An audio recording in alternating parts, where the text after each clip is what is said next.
In a world where our education system and achievement culture are inherently driven by the college admissions system, we've been led to prioritize the wrong things.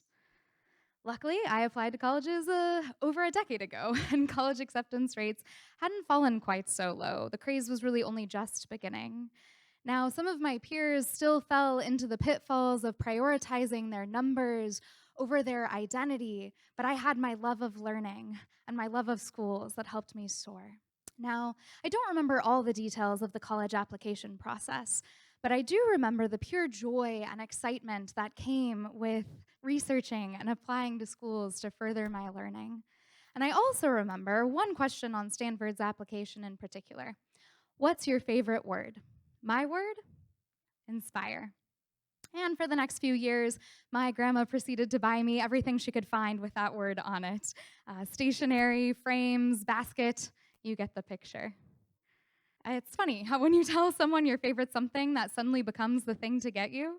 I suppose that's how, after telling someone my really liked squirrels, I suddenly became the crazy squirrel lady on campus. So, inspire was my word, and it was my goal. When I arrived on Stanford's campus, I was inspired. It was a magical intellectual playground, and I was on my way to becoming inspiring. That is until a different word took control of my focus: spiral, as in downward spiral thinking. I had been an overthinker much of my life, and this thinking wasn't uncommon. You may be familiar with the type. And my students, it sounds like, oh my gosh, I'm going to fail this test. And if I fail the test, I won't get into Harvard, and then I won't get a job, and I'll end up homeless and depressed. Now, we might not always voice these irrational thoughts out loud, but that doesn't mean they're not impacting us and our health. It's this catastrophic thinking that can lead to anxiety, and for me, it led to my first panic attack in college. My heart rate quickened, my breathing increased. Suddenly, I was crying and hyperventilating with no end in sight. There was simply no way I could read 1,000 pages a week on top of 2 jobs, on top of becoming an officer for my a cappella group, on top of the 22 units I'd petitioned to take, 2 over the typical limit. Luckily, I had my then friend and now husband to help me through. He reminded me that my best was enough and that I loved everything I was doing. And with that regrounding, I was able to use my character strengths of perseverance, of zest, of love of learning, obsessed, of love of learning, to help make it through. I was back on my way to becoming inspiring. I was accepted to Stanford's teacher education program, and I had my entire teaching career ahead of me to inspire. That is, until I began student teaching, and downward spiral thinking made a grand reappearance. This time, the fear of not being good enough took over. You don't know what you're doing. You're failing these kids. Your teaching isn't good enough. Will it ever be good enough? And while I still had my then boyfriend and now husband to help make it through, this time the fears, the worry, the stress took their toll on my body. I actually ended up in physical therapy that year due to the back pain that ensued. I've struggled with chronic back pain ever since, leading one massage therapist a few years back to comment that my muscles were creative. And she wondered aloud, what sport injury did this? To which I replied, stress. The truth is, the first few years of my teaching, I was so stressed. Yes, by the stress of being an English teacher, but also by the stress of trying to be a good teacher that I had lost sight of why I wanted to teach in the first place. My love of learning and my desire to inspire. I was so focused on surviving. You know the feeling. It's living for the end of the school day, for the weekend, for the next break, for summer vacation, that there was no room for thriving, let alone inspiring. But slowly, I found my way back. In 2015, I was introduced to mindfulness by Dr. Amy Saltzman.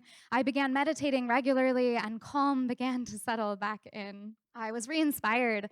I went to conference after conference, workshop after workshop, anything I could find on social emotional learning. And I ended up bringing new activities to the classroom. I began starting every class with a mindful moment.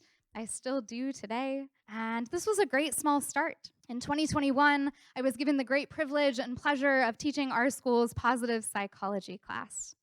This class changed my life.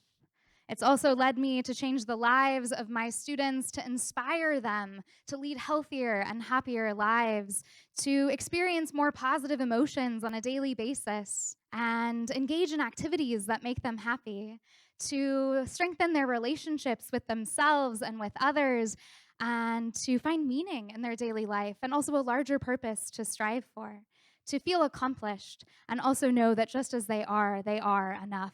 Now, to be fair, not everything for me or these students has been magically solved by positive psychology.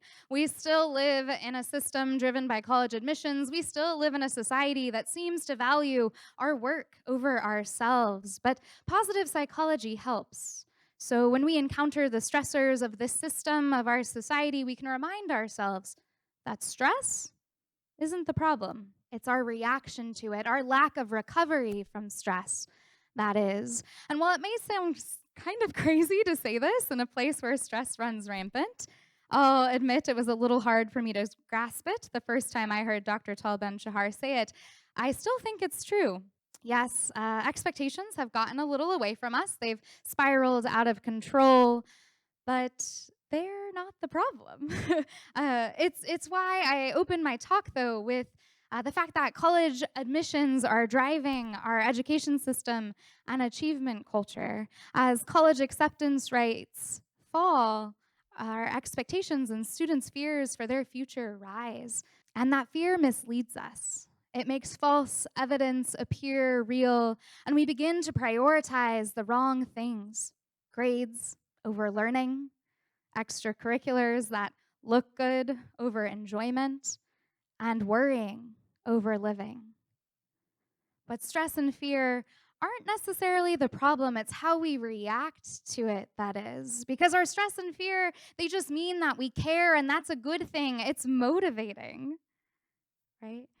Well, it feels like we don't have a choice in how we respond to our stress and fear. We do. Well, it seems like we can't always control our circumstances, and that's true. We can control and choose how we respond to them. So when stress begins to creep back into my body, I can choose to stay mindful and breathe. When stress begins to tighten its grip on my back, I can go for a walk. When stress begins to control my thoughts, I can stay mindful and journal.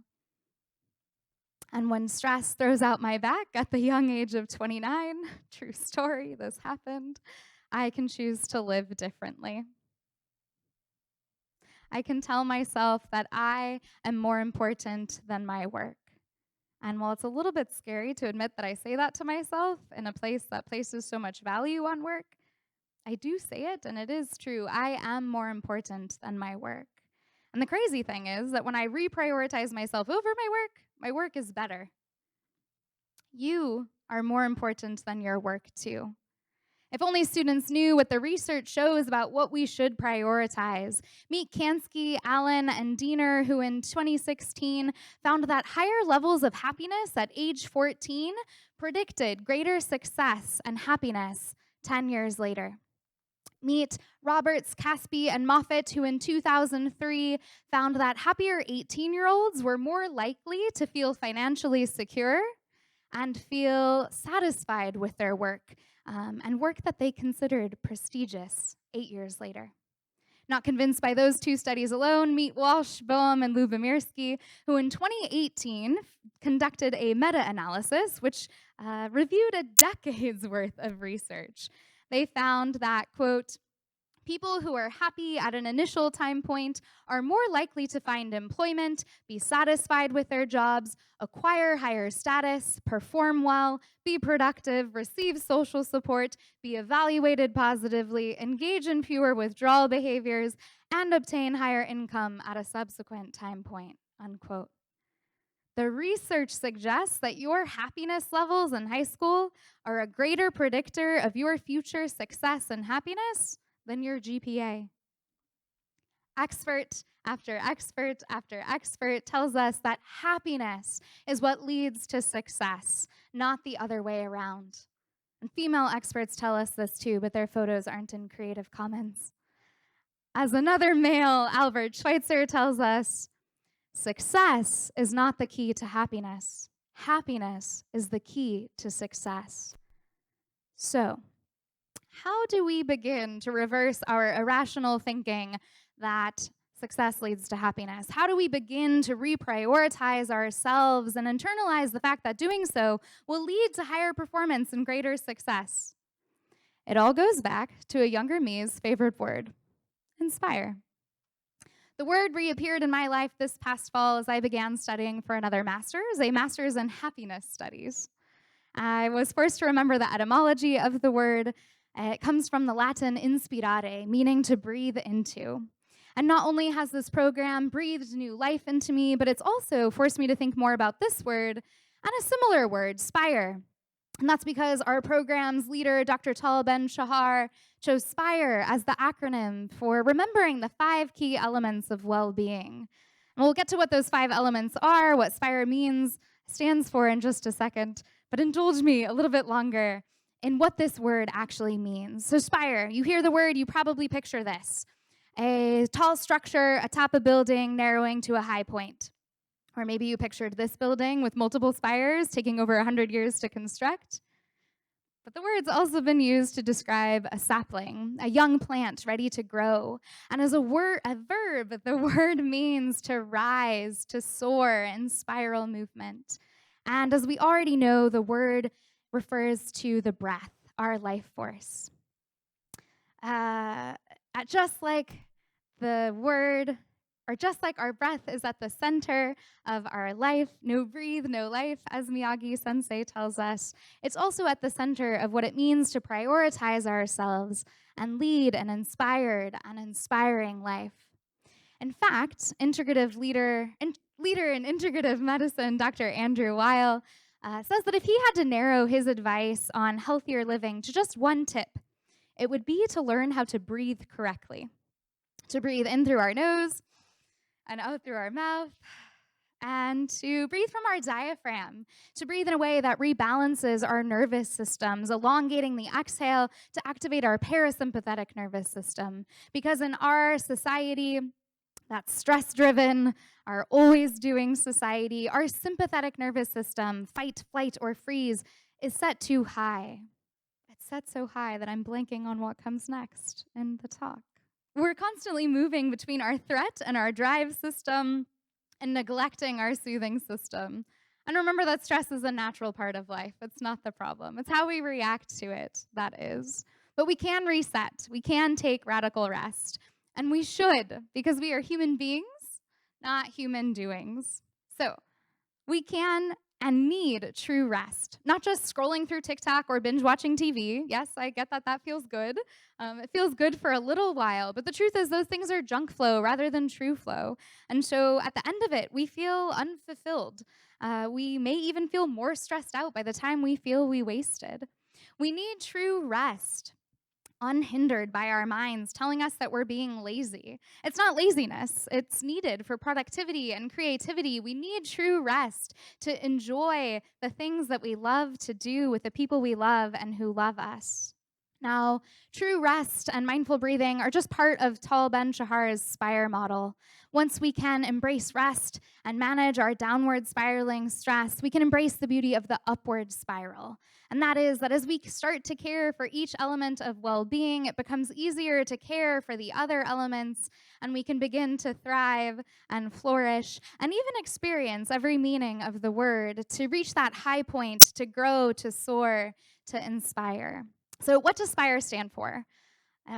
stands for, the S is for spiritual well being, which refers to living mindfully in the present and finding meaning in life. The P is for physical well being, which refers to moving, eating, and sleeping. And all three are needed in order to have energy to do everything else. I'd guess that most of us in this room, if not all of us, could use more sleep. At this point in the day, at this point in my talk, show of hands, how many of you are tired? And how many of you are tired like this most of the time? And how many of you so tired you dozed off and now you're confused as to why there's so many hands in the air? Right? We need to care for our physical well-being. The I in SPIRE stands for intellectual well-being, which refers to cultivating curiosity and deep learning, and the R, relational well-being, strengthening our relationships with ourselves and with others. The E for emotional well-being, which refers to letting ourselves feel how we feel, nurturing ourselves when we are experiencing more negative emotions or painful emotions to cultivate more positive ones. We need all 5 elements of SPIRE in order to push past barely surviving to thriving. And once we push past surviving to thriving, we can begin to inspire. Isn't that the point of education? To inspire and teach thriving rather than promote barely surviving?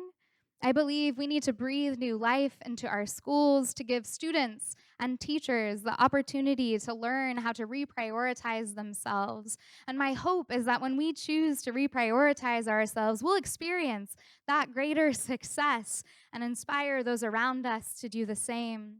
So that one day soon, we can cultivate a culture that doesn't just say we value wellness, but actually lives it, valuing learning over grades, enjoyment over extracurriculars that look good, and living over worrying. More than a decade later, I still think my favorite word is inspire.